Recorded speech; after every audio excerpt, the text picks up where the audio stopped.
안녕하세요. 마음의 정리도 할 겸 천천히 적어보겠습니다.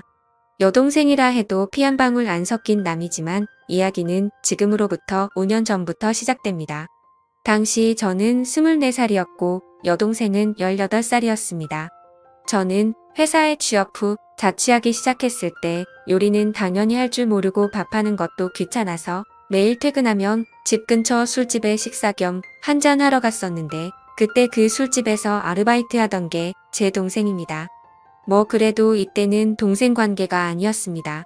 이 술집에서의 만남은 제 인생을 크게 바꾸는 만남이었습니다.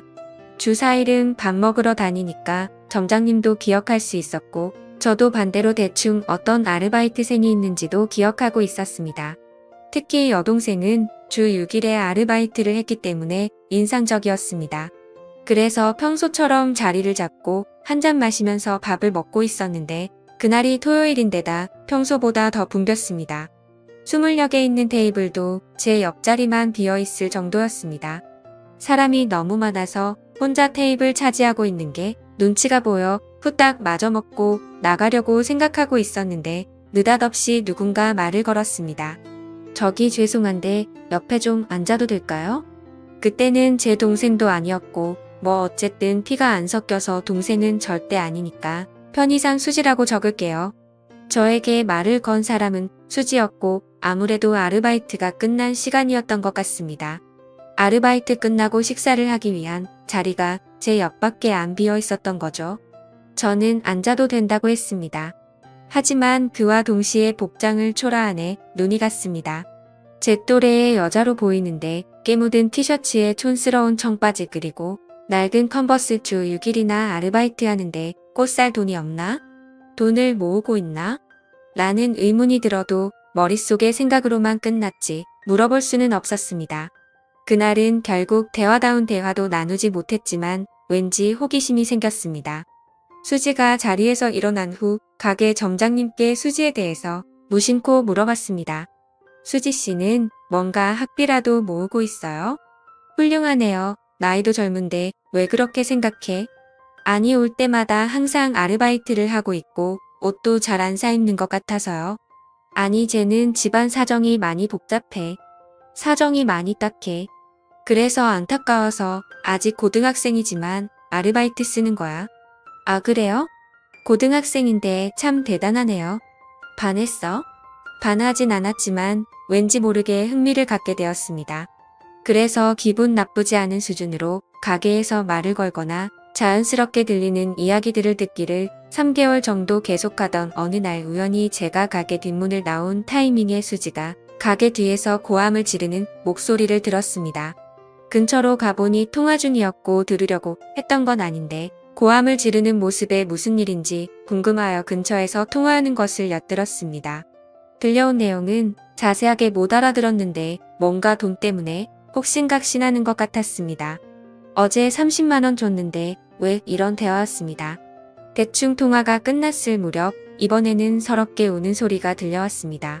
자주 봐서 친하다고 착각한 저는 그 순간 무슨 일인지 몰라도 도와주지 않으면 안 된다는 생각에 용기를 내서 말을 걸었습니다.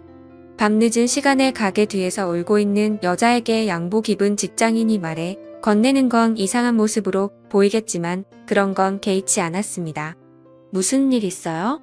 수지는 눈물을 너무 많이 흘렸는지 눈을 동그랗게 뜨고 있었습니다. 왜요? 누가 돈 빌려달래요? 아니에요. 남에게 말할 건 아닌 것 같아요. 괜찮아요. 에이 괜찮아요. 남이지만 말해도 돼요. 저한테 말하고 나면 기분이 좀 풀릴 수도 있어요. 수지는 고개를 숙이면서 띄엄띄엄 자신에 대해서 이야기하기 시작했습니다. 아버지는 없으시고 어머니뿐인데 집에 정말 돈이 없는데 어머니는 전혀 일하지 않으시고 수지가 번 돈으로 생활을 하고 계신다는 겁니다. 나라에서 나오는 돈이 있으면 그 돈으로는 사치를 하시고 생활비는 전부 수지가 드리는데도 불구하고 어머니는 돈이 떨어지면 수지한테 전화해서 막말을 하셨다고 합니다. 그래서 정말 못 사는 동네에서 겨우겨우 살고 있는데 최근엔 전기세랑 가스세도 못 내고 있어서 힘들어서 울었다고 하더라고요. 얘기를 들으면서 저도 모르게 눈물이 났습니다. 저는 얘기를 다 듣고 제 지갑에 있는 돈을 모두 꺼내 수지한테 줬습니다. 수지는 절대 못 받는다고 했는데 저는 그냥 막무가내로 줬습니다. 언제든지 괜찮으니까 갚을 수 있을 때 돌려달라고 했습니다. 그래도 수지는 계속해서 거절을 했습니다. 괜찮으니까 받아요. 나중에 못 갚더라도 상관없으니까 받아도 돼요. 돈 안 갚는다고 겁주는 그런 사람 아닙니다. 이 말을 듣고 되게 고마워하며 제가 준 돈을 받았습니다. 그 후 수지를 집에 데려다주고 연락처를 교환했습니다. 수진의 집은 정말 비바람만 겨우 막을 수 있을 것 같은 아주 오래된 주택이었습니다. 그걸 보고 저는 울컥하는 기분이 들었습니다. 돈은 2주 뒤에 돌려줬습니다. 저는 무슨 일이 있을 때마다 수지를 신경 썼습니다. 아르바이트만 하니까 공부가 소홀해진 건 아닌지 그런 생각이 들어서 가르쳐주거나 집에 안 쓰는 물건 같은 것도 주고 했습니다. 고등학생과 사귀는 사이거나 그런 건 절대 아니었고 친구처럼 꽤 친해져서 제 집에도 자주 들락날락했습니다. 알게 된 지 1년 정도 지난 시점에는 살이 빠져서 안색도 별로 안 좋아 보였더 내가 누가 봐도 건강하게 보일 정도로 살도 붙었습니다. 예전에 저를 만나기 전에는 아침 점심 거르고 하루에 한 끼 먹는 게 전부였다고 했습니다. 상상만 해도 또 눈물이 나네요. 그래서 저는 제 집에 놀러 올 때면 먹고 싶은 거 항상 사주고 아르바이트 끝나면 배가 찢어지게 먹을 수 있도록 해줬습니다. 그러다 수지가 고등학교 졸업이 얼마 안 남을 무렵에 한밤중에 저에게 전화를 했습니다. 상당히 동요하는 목소리였고 숨을 제대로 못 쉬는 것 같았습니다. 통화로는 대화가 어려웠고 결국 저는 수지의 집으로 향했습니다. 집에 도착하니 수지가 나왔는데 눈물 범벅인 얼굴과 토사물이 얼굴과 옷 여기저기에 묻어 있었습니다. 천천히 진정시키고 무슨 일이냐고 물으니 어머니께서 갑작스레 심장마비로 술집 화장실에서 쓰러졌다는 겁니다. 계속 눈물만 흘리고 어쩔 줄 몰라 하는 수지를 데리고 어머니께서 옮겨진 병원으로 함께 갔습니다. 병원에 도착하자 이미 어머니께서는 안치소 같은 곳에 있었습니다. 같이 술을 마셨던 것 같은 아저씨가 거기에 있었습니다. 화장실에서 멀리 볼 때 심장마비를 일으켰나 봐 수지는 계속 울었고 저도 어떻게 해야 할지 몰라서 저는 그냥 나왔습니다. 근데 그때나 지금이나 저는 깊이 생각을 안 한다던가 제멋대로인 면이 있는 건 알고 있지만 수지 어머니께서 쓰러지셨다고 했을 때 차라리 이게 잘된 게 아닐까 생각했습니다. 지금까지 수지를 괴롭혔고 수지도 자유로워질 수 있다고 생각했거든요. 하지만 수지는 효도를 못했다던가 자기가 신경 쓰지 않았기 때문에 죽었다면서 흐느끼어 울었습니다. 확실히 자기를 힘들게 했던 사람이라도 유일한 가족이었기에 어머니를 잃은 수지의 슬픔은 깊었습니다. 그 후 장례식이니 뭐니 하는 것은 어머니의 형제간에 거행하게 된 모양이었습니다. 그 장례식에서 앞으로 수지는 어떻게 해야 할지에 대해서 형제들끼리 대화를 나눈 것 같은데 일단 미성년자이니까 누군가가 수지의 양치권자가 되어야 하는데 아무도 맡으려고 하지 않았습니다. 다들 모르는 척 곤란한 척 하기 바빴습니다. 정말 가족이란 게 뭘까 하고 속상했습니다. 고등학교를 졸업하면 취직해서 독립할 거고 미용사가 되고 싶다고 딱 한 번 말한 적이 있었는데 하고 싶은 것을 할 수 있는 환경에서 꿈을 이뤘으면 좋겠다는 제 바람과는 달리 잘 안 될 것 같아 보여서 슬펐습니다. 결국 마지막에 수지의 이모가 돌보게 됐는데 저는 아무래도 납득이 가지 않아서 한 가지 생각을 하게 되었습니다. 여자친구도 아니고 미성년이고 주위의 시선들도 신경 쓰였지만 그래도 저는 수지가 행복하길 바랬습니다. 제가 행복하게 해준다거나 그럴 자신도 없었지만 제 입이 먼저 움직였습니다. 수지야, 우리 집으로 와네? 돈 없지? 그러니까 우리 집에서 살아. 무슨 생각이에요? 그동안 힘들었잖아. 앞으로는 그만 힘들었으면 좋겠어. 그러니까 내 동생으로서 우리 집에 와서 살아. 여동생이요? 그럴 순 없어요. 몇몇 대화를 더 나눴는데 결국 수지가 결정하기까지 일주일 정도 걸렸고 최종적으로 반년 동안만 신세 지는 걸로 해서 제 집에 오기로 했습니다. 일단 친권자가 되신 아주머니께 허락을 받기 위해서 면담을 했더니 아니나 다를까 흔쾌히 승낙을 하셨습니다. 그때의 표정은 짊어지던 짐이 없어진 것 같은 안도의 표정이셨는데 평생 잊지 못할 표정이었습니다.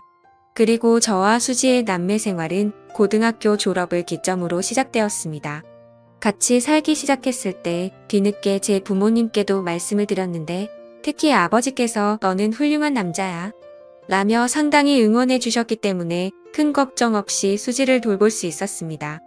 졸업 후 바로 취업하려던 수지는 제가 극구 반대를 해서 1년 재수 후에 미용 전문학교에 입학을 했습니다. 재수하는 1년 동안은 틈틈이 아르바이트도 하면서 집안일도 했습니다. 집안일도 처음에는 형편없었는데 점점 더 능숙해졌고 아르바이트에서 번 돈으로 매달 생활비도 보탠다고 하는 걸 말리다 보니까 반년만 신세진다던 약속이 어느새 학교도 졸업하고 취업도 했습니다. 처음에는 촌스럽게 차를 입었었는데 정말 예쁜 여자가 돼서 학교 졸업식에서 신세진 사람에게 메시지를 전하는 자리에서 다들 부모님이나 선생님을 얘기했는데 수지만 혼자서 탱탱씨 고맙습니다 하면서 메시지를 읽는데 눈물이 핑 돌더라고요. 처음에는 다음 달에 꼭 저에게 신세진 거 갖고 나가서 살 거라는 게 말버릇이었는데 언제부턴가 조금만 더 지내도 될까요? 라는 게 말버릇이 되어 있었습니다. 그런 애매한 관계를 결국 계속해서 지금에 이르렀는데 최근에 수지가 우리의 관계를 확실히 하고 싶다는 말을 했습니다. 저는 20대를 거의 수지에게 바쳤고 여자로서 의식하지 않았다고까지는 말할 수 없지만 우연히 손이라도 스치면 수지는 겁을 먹는 듯 했었고 처음 2년 동안은 돌아가신 어머니한테 원망받는다고 밤이면 밤마다 울고불고 최근 1년 동안은 화가 치미는 일도 많았습니다. 그래도 언제부터 좋아했는지는 모르겠지만 행복하길 바라는 여자를 평생 행복하게 해주기 위해 프로포즈를 위한 반지를 샀습니다. 그리고 오늘 처음으로 만났던 술집에서 프로포즈를 했습니다. 상대도 어렴풋이 눈치는 채고 했었겠지만 실제로 프로포즈를 하니 펑펑 울면서 숨쉬기도 힘들어해서 대답이 좀처럼 돌아오지 않아 매우 초조했습니다. 나와 함께 끝까지 있어줄래? 지금까지 5년 동안 같이 있었는데 앞으로 10년, 20년 나와 함께 있어줄래? 닭똥 같은 눈물을 펑펑 쏟아내기 시작하는데 아르바이트생들 총출동해서 축하해주려던 점장도 너무 소란스럽고 대답이 돌아오지 않아 초조함이 극에 다다를 때 진정이 된 수지가 그동안 너무 불안했다고 얘기를 하기 시작했습니다. 지금까지 너무 무서웠어요. 언젠가 헤어져야 하는데 계속 생각은 하는데도 신세는 계속 지고 있으니까 눈치 없이 민폐를 끼치는 건가 싶고 또 저 때문에 청춘을 망치신 것 같았어요. 그러니까 제가 아무리 좋아해도 좋아한다고 말하면 안 된다고 생각을 했어요. 엄마는 힘들게만 살다가 돌아가셨는데 나만 이렇게 행복하게 살면 못된 거라고 생각을 했어요. 눈물 범벅된 얼굴로 흐느끼며 여자로 안 보는 것 같아 괴로웠다는 등의 얘기 끝에 프로포즈를 받아줬습니다. 집으로 돌아오는 길에도 울었는데 집에 도착해서는 너무 늦게 프로포즈했다며 저에게 화도 냈습니다. 돌이켜보면 정말 그날 수지에게 말 걸어서 다행이라고 진심으로 생각합니다. 동시에 그때 제가 말을 걸지 않았다면 어떻게 되었을까 하고 생각하면 괴롭네요. 진심으로 사랑할 수 있는 사람을 만난 것에 하루하루 감사하면서 살겠습니다. 시청해주셔서 감사합니다.